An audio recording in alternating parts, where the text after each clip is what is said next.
ಮಾಸ ಮುಗಿದು ಭಾದ್ರಪದ ಮಾಸ ಕಾಲಿಡುತ್ತಿದ್ದಂತೆಯೇ ಗುಬ್ಬಚ್ಚಿಗಳು ಬೆಚ್ಚನೆಯ ಗೂಡು ಕಟ್ಟಲಾರಂಭಿಸುತ್ತವೆ. ಹಳ್ಳ, ಹೊಂಡ, ಬಾವಿಗಳ, ಗಿಡಗಳ ಮಧ್ಯೆ ಗುಬ್ಬಿಗಳು ಗೂಡು ಕಟ್ಟುತ್ತವೆ. ಸುತ್ತಲೂ ಹಾರಾಡಿ ಒಂದೊಂದೇ ಕಬ್ಬಿನ ತಪ್ಪಲು, ಹುಲ್ಲಿನ ಗರಿ, ಭತ್ತದ ಮೇವು, ಬಾಳೆ ತಪ್ಪಲಿನ ಗಟ್ಟಿಯಾದ ಎಸಳು ಸೇರಿದಂತೆ ವಿವಿಧ ಸಾಹಿತ್ಯಗಳ ಸಂಗ್ರಹದೊಂದಿಗೆ ಅಶ್ವಿನಿ ಮಾಸ ಮುಗಿಯುವ ಮೊದಲೇ ಸುಂದರ ಗೂಡು ಕಟ್ಟುತ್ತವೆ.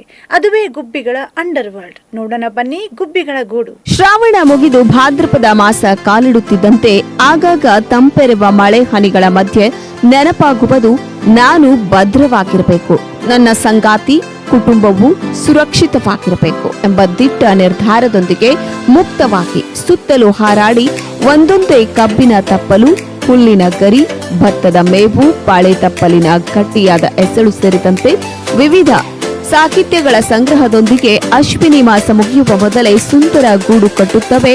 ಅದುವೇ ಗುಬ್ಬಚ್ಚಿಗಳ ಅಂಡರ್ ವರ್ಲ್ಡ್. ಹಾಗಾದ್ರೆ ಬನ್ನಿ ವೀಕ್ಷಕರೇ, ಅವಿರತ ಶ್ರಮ, ಏಕಾಗ್ರತೆ, ಸುರಕ್ಷತೆ ಮತ್ತು ಬಾಳಿಕೆ ಬರುವ ಆತ್ಮವಿಶ್ವಾಸದೊಂದಿಗೆ ನದಿ, ಹಳ್ಳ, ಬಾವಿಗಳ ದಡದಲ್ಲಿ ಮಾವು, ಜಾಲಿ ಮರಗಳ ಗಟ್ಟಿಯಾದ ಕೊಂಬೆಗಳಿಗೆ ಸುಂದರ ಗೂಡು ಕಟ್ಟುವ ಅದ್ಭುತ ದೃಶ್ಯಗಳೊಂದಿಗೆ ಸುಂದರ ಅರಮನೆಗಳ ಗುಬ್ಬಚ್ಚಿಗಳ ವಠಾರದಲ್ಲಿನ ಚಿಲಿಪಿಲಿ ನಾದಲೋಕ ನೋಡೋಣ.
ಹೊಂಬೆಳಕು ಹರಿಯುವ ಮುನ್ನ ಗಟ್ಟಿಯಾದ ಟೊಂಗೆ ಆಯ್ದು ಸುತ್ತಲಿನ ಗದ್ದೆಗಳಿಂದ ಆಯ್ದು ತಂದ ಉದ್ದುದ್ದ ಹುಲ್ಲು ತಡ್ಡಿಗಳನ್ನು ತನ್ನ ಚೀಚದ ಮೂಲಕ ಗಂಟು ಹಾಕಿ ಮಧ್ಯಭಾಗದಲ್ಲಿ ಬೊಜ್ಜು ಬಂದ ಹೊಟ್ಟೆಯಂತೆ ಹಾಗೂ ಕೊನೆಯ ಭಾಗ ಚೂಪಾಗಿ ದುಂಡಗೆ ಗೂಡು ಹೆಣೆಯುತ್ತದೆ.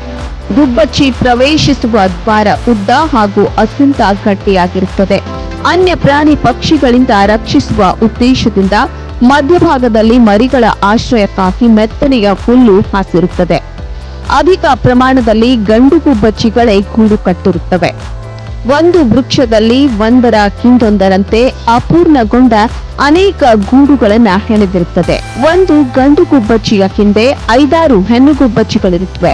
ಹೆಣ್ಣು ಗುಬ್ಬಚ್ಚಿಯ ಇಚ್ಛೆಯಂತೆ ಅರಮನೆಯಂತೂ ಕಟ್ಟಿಕೊಡುತ್ತವೆ. ಆದರೂ ಇನ್ನೂ ಕೆಲವು ಗೂಡುಗಳು ಅಪೂರ್ಣಾವಸ್ಥೆಯಲ್ಲಿಯೇ ಉಳಿದುಕೊಳ್ಳುತ್ತವೆ.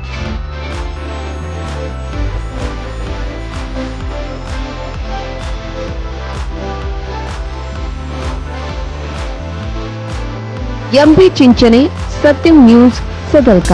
ವೀಕ್ಷಕರೇ, ನಮ್ಮ ಸತ್ಯಂ ವಾಹಿನಿಯ ಪ್ರತಿದಿನದ ಅಪ್ಡೇಟ್ ಮಾಹಿತಿಯನ್ನ ತಿಳಿದುಕೊಳ್ಳಲು ಸತ್ಯಂ ಟಿವಿ ಕನ್ನಡ ಯೂಟ್ಯೂಬ್ಗೆ ಸಬ್ಸ್ಕ್ರೈಬ್ ಆಗಿ ಹಾಗೂ ಬೆಲ್ ಐಕಾನ್ ಅನ್ನು ಕ್ಲಿಕ್ ಮಾಡಿ.